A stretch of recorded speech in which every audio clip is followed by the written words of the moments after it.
Salut à tous, aujourd'hui je voulais vous présenter mon potager en permaculture avec son manteau d'automne. Alors ça consiste principalement à pailler un maximum la terre pour que le sol puisse passer un hiver bien au chaud, puisque pour rappel on est dans les Vosges et les hivers sont souvent assez rigoureux et pluvieux. Donc c'est parti pour cette vidéo. Alors ici on peut voir que tout le sol est protégé complètement avec le paillage de cet été, auquel j'y ai ajouté donc des feuilles. Des feuilles qui, comme on peut le voir là, voilà, sont bien sèches.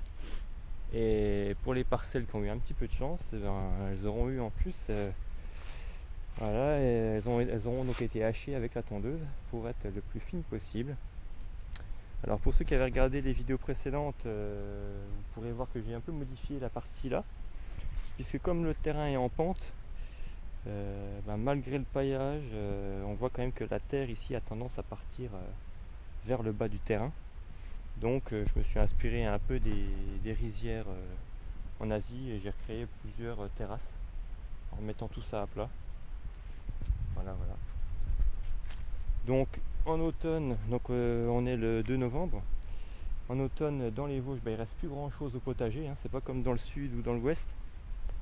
Hormis quelques carottes et puis des poireaux, on trouve plus grand chose. Donc là vraiment le gros travail de l'année quand on fait de la permaculture dans les Vosges ou dans le quart nord-est, je pense que c'est vraiment de protéger un maximum le sol et d'y mettre un maximum de mulch, de paille, de tonte, de broyades végétaux en tout genre, quoi. On peut voir quand même qu'il reste un bon rang de carottes. Sinon, l'intégralité du sol est complètement paillée. Alors ici, c'est principalement des feuilles avec un petit peu de gazon par-dessus. Léger pour éviter, parce que là il va y avoir donc la pluie, les pluies importantes de l'hiver, ou la neige. Donc pour éviter que ça fasse une espèce de pourriture, quoi. Le paillage c'est toujours bien frais et facilement décomposable par le sol. Alors bien évidemment si on peut hacher les feuilles, ça marche encore mieux. Mais bon, encore faut-il avoir un peu de temps pour le faire. Donc là on était sur la butte que vous avez pu voir dans les précédentes vidéos où on voyait pas grand chose. Là on voit très bien la structure de la butte, où on y trouve maintenant plus que les fraisiers qui sont là. Et comme il y a déjà gelé plusieurs fois, il n'y a plus de fruits dessus, quelques carottes, quelques poireaux. Sinon le reste est bien paillé. Voilà. Ici donc j'ai laissé les haricots, je vais laisser les racines, je vais laisser pourrir tout ça. Alors bien sûr je vais quand même récupérer les dernières graines. C'est comme c'est des semences anciennes et bio. Là on voit qu'à l'intérieur on va retrouver toutes les graines pour les prochaines. J'en ai déjà récupéré pas mal.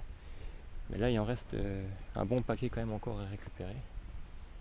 Et ça serait dommage de les perdre, parce que je pense que ça peut être utile aux voisins ou à d'autres personnes qui voudraient en échanger. Donc voilà, toujours pareil, hein, du paillage. En plus l'intérêt c'est que comme on voit ici, il y a pas mal de adventices, quoi, des herbes qui ont tendance à envahir. Et en mettant le paillage par dessus, ça va étouffer tout ça. Même la ciboulette qui reste. Voilà. En mettant du paillage là-dessus, ça va étouffer et au printemps donc la terre sera nickel. Alors ici j'ai voulu tester, j'ai fait une culture en lasagne avec coffrage en botte de paille, inspiré des vidéos de Romain de Crasse. Voilà, on verra bien ce que ça donne. Donc pour rappel, ceux qui ne connaissent pas, ça consiste à mettre au fond 30 cm de paille, 10 cm de gazon, 10 cm encore de paille, 10 cm de gazon et ensuite une vingtaine de centimètres de terre. Et puis moi j'ai paillé, normalement on peut pailler avec de la paille mais bon c'est du... J'avais des feuilles, donc j'y ai mis des feuilles. Vous voyez qu'avec le décor, ça serait dommage de se priver de tout ce paillage gratuit. Donc là j'ai fait en plus un petit stock pour l'année prochaine de feuilles, puisque c'est facile de trouver du paillage vert l'été, mais en général on manque quand même de compost brun, donc autant stocker un peu les feuilles d'hiver quand elles sont disponibles. servira l'an prochain au potager.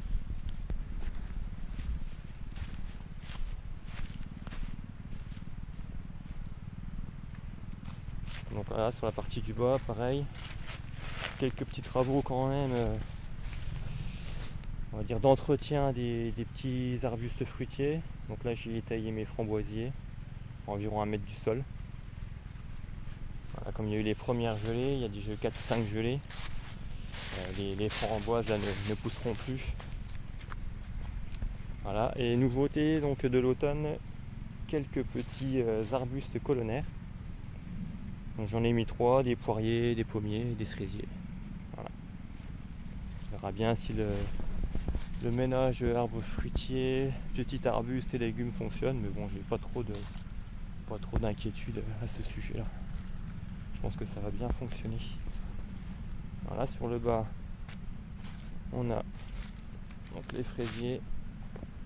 Il doit en rester 2-3, je pense, si on cherchait un peu, mais avec les gelées,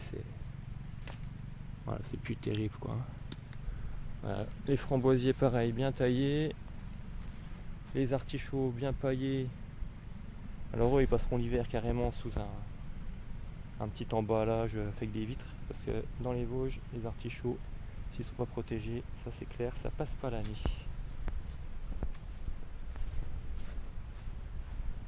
Voilà, toujours des feuilles, encore des feuilles, quelques poireaux qui restent.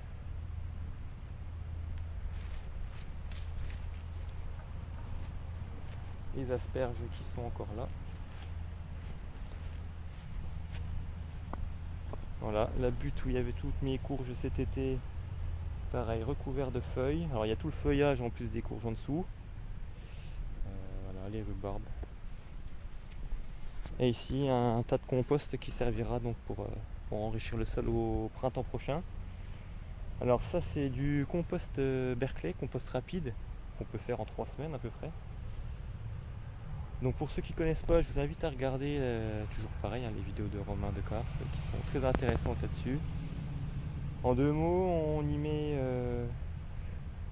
30 cm de paille, du fumier, 10-20 cm de fumier frais de cheval pour que ça chauffe bien, du gazon, et on alterne comme ça les couches successives jusqu'à faire un tas d'environ 1,50 m.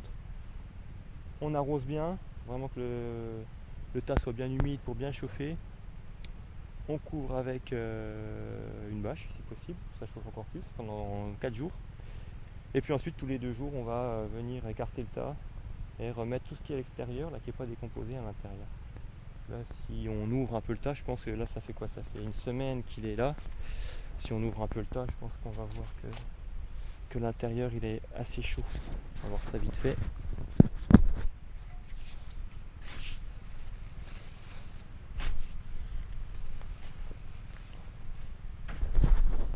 Voilà, on voit bien que ça fume.